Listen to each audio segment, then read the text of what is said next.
Corona का trend बदल रहा है। जी हाँ, कोरोना का इन्फेक्शन जिस तरह से चाइना से शुरू हुआ, पूरी दुनिया में फैला, अभी भी बहुत तेज़ी से फैल रहा है, लेकिन ट्रेंड में काफ़ी बदलाव आ रहा है। मैंने खुद पेशेंट्स को देखा है, मेरे घर में भी काफ़ी लोगों को इसका इन्फेक्शन हुआ। हालांकि हम लोगों ने इसकी टेस्टिंग नहीं कराई है, लेकिन जिस तरह से मैं इस बीमारी को समझ पा रहा हूँ, इसको ट्रीट करने में हेल्प कर पा रहा हूँ, मैं देख रहा हूँ कि कोरोना काफ़ी ज़्यादा बदल गया है पिछले कुछ टाइम में। अब मुझे तो पर्सनली इसका उतना डर नहीं है। क्यों?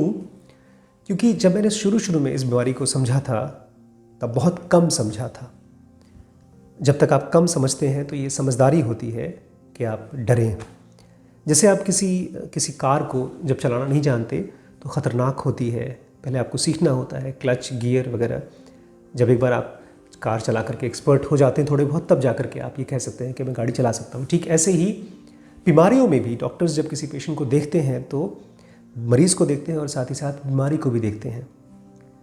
कुछ दिन पहले, ऑलमोस्ट 15-20 दिन पहले, मेरे पिताजी को और मदर को, दोनों को खांसी और बुखार था, और टिपिकल सिम्टम्स जो कोरोना के होते हैं, थोड़ी बहुत सांस भी फूल रही थी। और फिर एंटीबायोटिक लिया, कोई इन्वेस्टिगेशन नहीं कराया, कोई टेस्ट नहीं कराया, घर पे रहे। वैसे भी क्वारंटीन चल रहे थे और ठीक हो गए, काफ़ी हद तक ठीक हो गए। 4-5 दिन में ठीक हुए, बुखार ख़त्म हो गया। लेकिन धीमे धीमे उसके बाद एक नई चीज़ हुई जो मैं चाहता हूँ सभी लोगों को पता चले। अब सांस कम फूल रही है, बहुत से पेशेंट्स को खांसी कम आ रही है, अब गैस्ट्रोइंटेस्टाइनल सिम्टम्स आ रहे हैं, मतलब पेट के सिम्टम्स आ रहे हैं।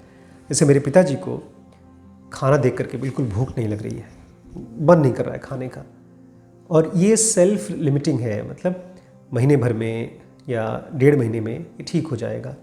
अगर बहुत है तो कुछ सिरप, एक्टिवेट टाइप की दवाइयाँ खा सकते हैं जिससे भूख लग जाए। अदरवाइज़ ये धीमे धीमे सेल्फ लिमिटिंग है, इसके लिए कुछ करना नहीं होता। जब तक सिम्टम बहुत ज़्यादा बिगड़ ना जाए, बहुत ख़राब ना हो जाए, तो ये भी एक कोरोना का ही एस्पेक्ट है जो हम और आप नहीं जानते। इसलिए मैं कह रहा हूँ ट्रेंड बदल रहा है। साथ ही साथ जितनी ख़तरनाक बताई जा रही थी, इससे डेथ होंगी, बहुत से लोग मरेंगे, वो भी नहीं देखा जा रहा है। कुछ भी कह सकते हैं आप, इंडियन क्लाइमेट कह सकते हैं, हम लोगों का प्रिपेयर्डनेस कह सकते हैं, डॉक्टर्स का कि अच्छी प्रिपरेशन की है। आप ये कह सकते हैं कि लॉकडाउन का अच्छा रिजल्ट आया है।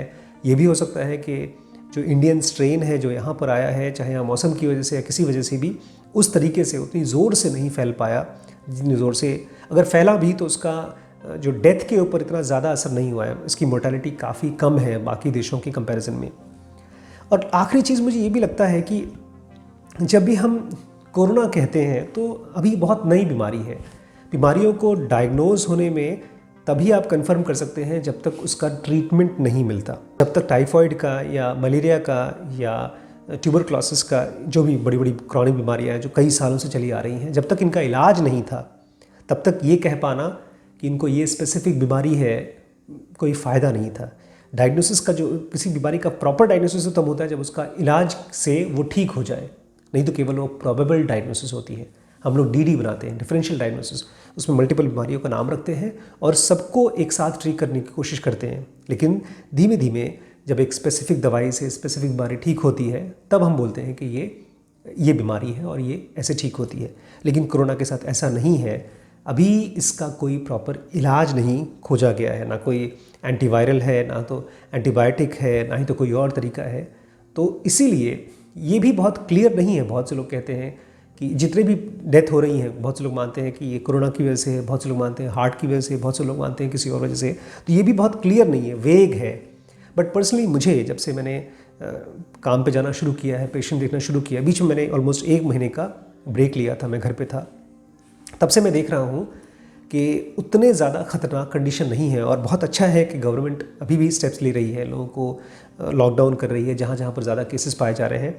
बट इन जनरल मैं चाहूँगा कि जितने भी हमारे सब्सक्राइबर फ्रेंड्स हैं, वो अब डरने की स्थिति से बाहर आ सकते हैं। अपने आप को सफाई के साथ रखें, हाथ बार बार धोएं, मास्क का यूज़ करें, बट साइकोलॉजिकली डरें ना। बिकॉज जैसे मैं देख रहा हूँ ना, एक बार आपको ये, अगर कोरोना है भी, पहली बात तो अभी तक क्लियर डायग्नोसिस नहीं है इसका, लेकिन अगर हो भी गया तो भी आपको डरने की ज़रूरत नहीं है, आप ठीक हो जाएंगे। जैसे नॉर्मल वायरसेस की आप ट्रीटमेंट लेते हैं, वैसे ही इससे भी ठीक हो जाएंगे। गर्म पानी पीजिए, अगर इन्फेक्शन ज़्यादा हो गया तो एंटीबायोटिक भी ले सकते हैं, अदरवाइज उसकी भी ज़रूरत नहीं पड़ेगी, बट अल्टीमेटली आप ठीक हो जाएंगे। इसलिए मेरे हिसाब से आपको डरने की ज़रूरत नहीं है। एक दूसरी एस्पेक्ट और मैं चाहता हूँ एज ए डॉक्टर, ये मेरे लिए बहुत नई बात थी। जब मैंने कोरोना के आने के बाद मैंने बैक्टीरियोलॉजी को समझने की कोशिश की, तब मुझे समझ में आया कि हम लोग की जो शरीर है और ये जो धरती है, प्लैनेट है, ये अपने आप में बहुत ही एडवांस्ड है, बहुत ज़्यादा एडवांस्ड। हमारी और आपकी जो लैब्स होती हैं उससे कहीं ज़्यादा एडवांस्ड। और ये जब एडवांस्ड लैब के पास जाते हैं, एक बार जब आप लैब में जाते हैं, अपने आप को टेस्ट कराते हैं, वो टेस्टिंग केवल इसलिए होती है बिकॉज डॉक्टर का डाउट होता है कि आपको ये इन्फेक्शन है और उस डॉक्टर को पता है उस इन्फेक्शन का इलाज क्या है। लेकिन जब आप जिस बीमारी को समझते नहीं हैं और उससे डरते हैं, तब एक बड़ी कन्फ्यूजन स्टेट हो जाती है। ये हमारी बॉडी अपने आप में इतनी बैलेंस्ड स्टेट है कि इसमें अगर इन्फेक्शन है भी, जैसे मेरे शरीर में अभी फ़िलहाल अगर आप ढेर सारी बीमारियों का 100-200 बीमारियों का टेस्टिंग करना शुरू कर दो, तो बहुत सी ऐसी बीमारियों के लिए वो पॉजिटिव हो जाएगा जो शायद हम सब डरते हों। और वो इसलिए होगा बिकॉज पूरी दुनिया में सब जगह पर फैले हुए हैं वायरसेस, चाहे HIV के वायरस हों, चाहे हेपेटाइटिस B के वायरसेस हों, बट वो वायरसेस दुनिया में फैले हुए हैं, हमारी बॉडी में भी है, बट हमारी बॉडी उनके साथ काम करना जानती है। जैसे एक लैब है, उसमें सिक्योरिटी गार्ड होते हैं, अंदर में काम होता है, कोई अपनी मर्जी से घुस नहीं आ सकता। ऐसे ही हमारी बॉडी बहुत इंटेलिजेंटली बैलेंस करती है 2400 घंटे ढेर सारे बैक्टीरिया वायरस के अगेंस्ट में। इससे ज़्यादा इंटेलिजेंट कोई लैब नहीं है, कोई फैक्ट्री नहीं है। यहाँ पर इन्फेक्शन आता है और ये अपने आप दवाई बनाता है। इसी को बोलते हैं साइंटिस्ट हर्ड इम्यूनिटी। तो जब तक इसका वैक्सीन नहीं बनती है तब तक थैंकफुल होइए कि अगर आपको हो गई है, आपके आसपास के लोगों को हो गई, वो ठीक हो गए, तो आपकी बॉडी ने उसके खिलाफ एक इम्यूनिटी बना ली है। और इसी तरह से सोसाइटी में बहुत सी बीमारियाँ ठीक हुई हैं। हर एक पैंडमिक का एक कर्व होता है, एक आता है, रहता है, जाता है, और वो कर्व कोई बहुत क्लियरली बता नहीं सकता। बहुत बार तो वो कर्व नीचे चला जाता है, फिर भी लोग डरते रहते हैं। कई महीने बाद, 2 महीने, 6 महीने, साल भर बाद लोगों का ये डर ख़त्म होता है। और वैक्सीन का अभी तक कोई क्लियर सीन नहीं है कि कब तक वैक्सीन आएगी। बहुत से लोग क्लेम कर रहे हैं, बट मुझे नहीं लगता कि इतनी जल्दी ये वैक्सीन आ पाएगी। बट ओवरऑल हर्ड इम्यूनिटी का हम सबको फ़ायदा मिल रहा है और मिलेगा भी। और मैं फिर से आपको याद दिलाऊंगा, जितना हम नेचर के आसपास रहते हैं उतना ही ज़्यादा इम्यूनिटी हमारे साथ रहती है। पुराने ज़माने में भी और अभी भी जहाँ कहीं पर भी ज़्यादा बीमारियाँ होती हैं वो गंदगी की वजह से होती है, वो क्लोज्डनेस की वजह से होती है। तो अपने आप को आसपास में नेचर के साथ रखिए, सन के साथ रखिए, सफाई। अभी जैसे जब से कोरोना आया तब से बहुत सी और बीमारियां कम हो गई हैं, बिकॉज लोग साफ़ सफाई के साथ रह रहे हैं, हाथ बार बार धो रहे हैं, तो उसकी वजह से जो बाकी इन्फेक्शन होते थे, फूड पॉइजनिंग होती थी, वो सब बहुत कम हो गई है। तो इन जनरल मुझे लगता नहीं कि आपको डर के जीना चाहिए, लेकिन हाँ ये ज़रूर है कि आप समझदारी से जिए, आप संभल के रहिए, क्योंकि डरने से कोई आपको समझ में नहीं आएगी बीमारी।